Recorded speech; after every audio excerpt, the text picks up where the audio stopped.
I am Obtuse, host of the 8-Bit Power Hour on 8bitx.com. Today I'm speaking with tracker music legend Coda.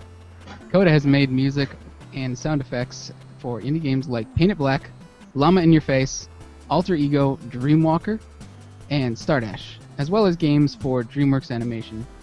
He has contributed to remixes to the official soundtracks of Mighty Switch Force 1 and 2, and to remix albums for Fez and Duke Nukem 3D. He is currently working on the soundtracks to Video Ball by Action Button Entertainment and Project Sen by Cake Machine Games. You can check out more at coda.s3m.us/portfolio. Coda, it's a pleasure to have you here. I'm happy to be on. So how long have you been making music? I've been making music since I was probably like 10 or 11 years old. I've been messing around on piano and drums and guitar. I was lucky enough to have my parents really encourage that from a young age. I moved on to making MIDIs some years later, and recently, in around 2005, I've been getting into chiptunes and tracker music in general. And really into 1-hour competitions since then. Did your parents also play music as well? My dad played drums just as a hobby. He was never in a band or anything. He was really the one who encouraged me to pick up guitar and later piano and drums. So that that really helps in terms of composition, being able to understand how different instruments are played. So you mentioned you started doing tracking stuff in 2005, or was it earlier at all? I did mess around with the tracker in the late 90s, and that was because I wanted to make music for video games. I wanted to make my own video game, and there's all sorts of programs you can download that are like game makers or game creation systems, and one of the ones that I really got hooked on was called Megazooks, which is like an upgraded version of an old PC game called ZZT. I think it's been in the news recently because like the last ever copy of it on a floppy disk was sold recently. But Megazooks used a sound format called modules, which you make with a tracker, which is from Amiga. And so I ended up using a tracker out of necessity so I could make the music files for this game Megazooks to make my own games. And I never really touched it after that. I've moved on to MIDIs, used stuff like RPG Maker where all the music is in MIDI format.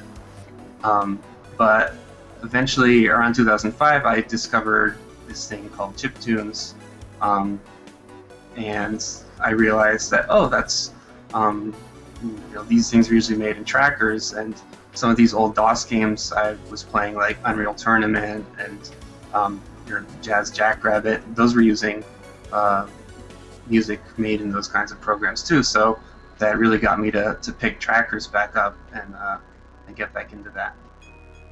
The amount of stuff you could do on the Unreal Tournament soundtrack just sounds incredible. Yeah, and I'm always amazed what you can do with trackers. It's really amazing. More so, when I check out your tracker files, I'm amazed what's going on. Well, thanks. I probably do stuff that wouldn't be possible even like on a DOS machine, just because of the number of channels that I'm using, or the number of simultaneous things that are going on. But that style is a big influence on me. So in traditional mod files, you only had 4 tracks. That's correct, right? Right. Yeah. And on the Amiga, you only had 4 tracks. On games like Unreal Tournament, I think they would get up to 16, but I'm definitely beyond 16 already. do you, when you use a tracker, where do you draw your samples from? It depends on the situation. When we're talking about like a 1-hour competition, usually whoever hosting the 1-hour competition will put together the sample pack, and for a long time that would be you grab a song off the mod archive or something, and you delete all the notes, and those are your samples. Last year I started trying to put together my own sample packs because I was hosting these compos, and I decided, it would be cool to have a high quality samples, because these old songs that are on the mod archive are like 100 kilobytes worth of samples, and they're like super low bit rate, and they sound like crap. Which is, sometimes that's what you want, but I started putting together like high quality, like 3 or 4 megabyte sample packs to have in my own compos. And those I sampled from stuff like VSTs or hardware synths, and we sampled those in high quality. So I put those together myself, and sometimes I'll take a sample or two from a chip tune or an old song just for that old school feel.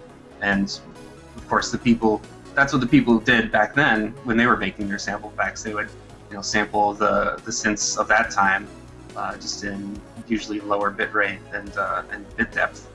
So that gives me access to sounds from those synths that I don't have too. One thing that you're very good at is making a complete song that sounds really cool in 60 minutes. When you first started, making tracker files, was it a lot more challenging? Or did it right away did it feel kind of natural? I had definitely practiced a little bit before I started doing 1-hour compos. I didn't jump right into tracking and doing competitions at the same time. But I would say that I really only got into the groove like at the end of 2010, and that's when I started feeling like, if I go back and listen to those now, there's like a distinction between old stuff and recent stuff, and I feel like anything after 2010 sounds like much more like my current sound than the older stuff. And I'm sure that'll change as time goes on, and I'll think, oh, that stuff sounds like old crap now. But I think at the end of 2012, I started really getting the hang of it. And since I started doing compos around 2005, 2006, that's probably around like 700 compos, 700 hours that I put into it before I really felt like I could handle the format easily.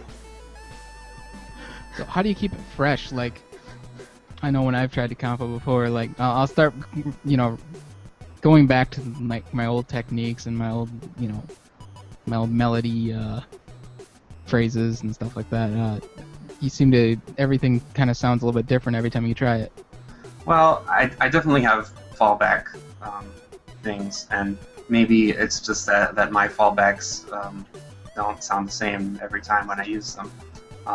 But I think it's just having a wide range of influences, and just trying to always have new ideas, listen to different stuff, incorporate everything, as many things as possible at the same time. That's kind of my style, I think. It's like, if I can make something that's death metal and smooth jazz at the same time, I'll try to do it. That sounds pretty cool. So you also write music for games. What is the approach usually? Are people giving you, it's like, oh, I want this and I want that, or are people pretty lenient on what you give them? Well, I've had a wide range of experiences doing that in the limited amount of game jobs I've gotten so far. I'm not really prolific or well known out there when it comes to game music. I hope to change that, soon. But for me, like even a screenshot of the game is enough, and that usually just makes like the sound will pop into my head immediately. And some creators have a really specific idea of what they want, and they will give me all like these references, like we want it to sound like this and this, but a little different this way. And some just say, do your thing, go nuts, and that's obviously what I prefer. I prefer to go nuts, although I don't like having to worry about, are they going to like this? Are they going to have to ask me to tone it down?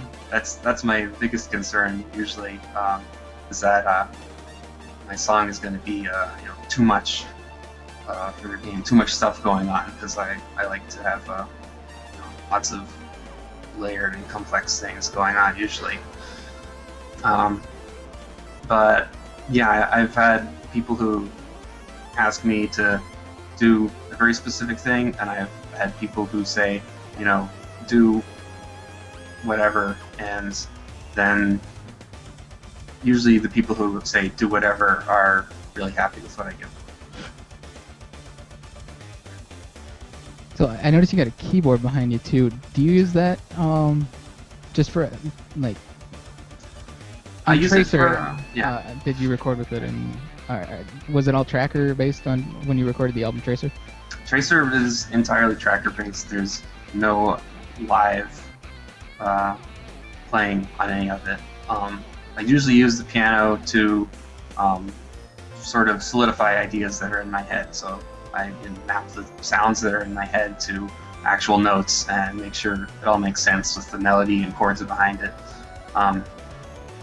Sometimes, and I hope to do this more in the future, is actually use it composing. It's been useful recently in 1-hour competitions because it's really much faster to play in stuff than to type it in a tracker, but you just need a base level of proficiency to be able to enter stuff in with good enough timing to actually work with the song. So I'm using the keyboard more and more to actually make music, and probably on whatever next albums come out, there'll be some more live stuff. Do you have any favorite synthesizers? I'd say the Yamaha DX7 is definitely up there. I love FM synthesis. The only hardware synth that I have that I like is the Roland JV 2080, and that's a great like late 90s pop sound. It's a Rompler, but all the sounds on it are just like super 90s and classic, like Backstreet Boys kind of sounds. So I really like that, and I've used that to make sample packs, and I got it after Tracer, so in the future it'll see some use. Cool. So, if you were to convey emotion, like, what do you think about when you need to convey a certain emotion in the music? How do you, how would you approach that? That's a hard question, but I think everyone has sounds that they associate with certain emotions, and it's just due to the media that we all consume, movies and albums and theater and opera and everything going back. And I try to consume that same stuff too, so that when I think about the way something should sound or the way something should make you feel, that the idea that pops into my head in sort of a random, intuitive way is along those same lines. And I don't really try to think about anything in terms of specific tricks like, oh, I want this to sound, epic, and I need to use, major chords in ascending progression or whatever. I try to have the base idea of a song be a very intuitive process that this is what I'm thinking about, and this is the sound that goes with it. What were some of your favorite game soundtracks?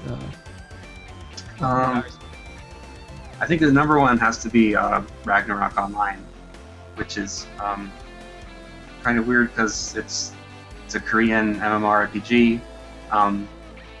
Probably not many people have even heard the sound in it, but that's really nostalgic for me, and I love it. It's like 90s K-pop stuff. It's a huge influence on me. I'd say Chrono Trigger is a big one. Hence my Twitter handle, Coda Trigger, and all that. Goemon 64 or rather Mystical Ninja, starring Goemon, as it's called. That's a great blend of traditional Japanese instrumentation and just goofy jazz fusion pop sounds.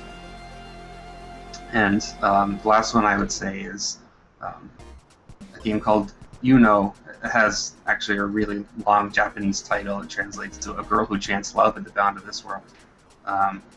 So you wanna Google that one, Yuno, YU-NO.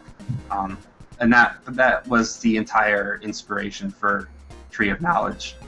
Just that game by itself. Like we looked up the YouTube videos for this game and decided, me and Surashu decided, yeah, we're gonna make an album in this style. It's that good. Very cool. Those are soundtracks that I've never even heard of, and I'm excited now to check out some of those. That's great. So, what game systems do you enjoy growing up? Or were you mostly a PC guy? I'm glad you said growing up, because that now narrows it down. So Nintendo 64, I think, is the big one for me. That was actually the first video game system that I managed to convince my parents to buy.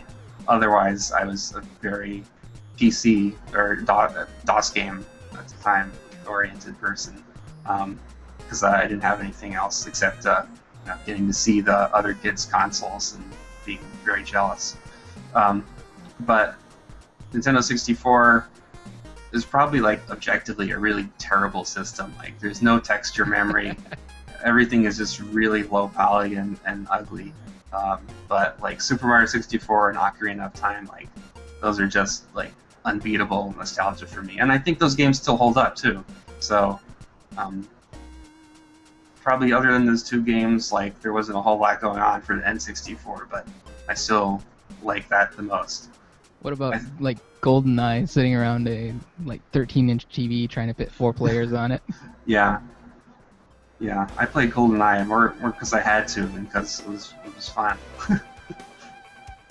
I guess other than the N64, probably like going by like the number of good games that I played on a system, I would say Nintendo DS like beats everything. There's like so many good Nintendo DS games, and that's probably like most people wouldn't think of that because it's a recent system, but there's just so many games, like all the Phoenix Wright games, Castlevania games, and it's just a lot of fun. And SNES, there's definitely a lot of good games on SNES, but I played most of them on an emulator, so I have to like count that out, I guess. All right. Well, I'd like to thank you, Coda, for joining me for this interview. If you'd like to know more about Coda, you can check him out and check out all his awesome music at coda.s3m.us. Thank you very much. Thank you, Andrew. And everybody's gonna ask what is playing in the background. Oh, that's Seiken Densetsu 3, which is another great game with a great soundtrack. You should check that out too. All right. Thank you very much. Thanks.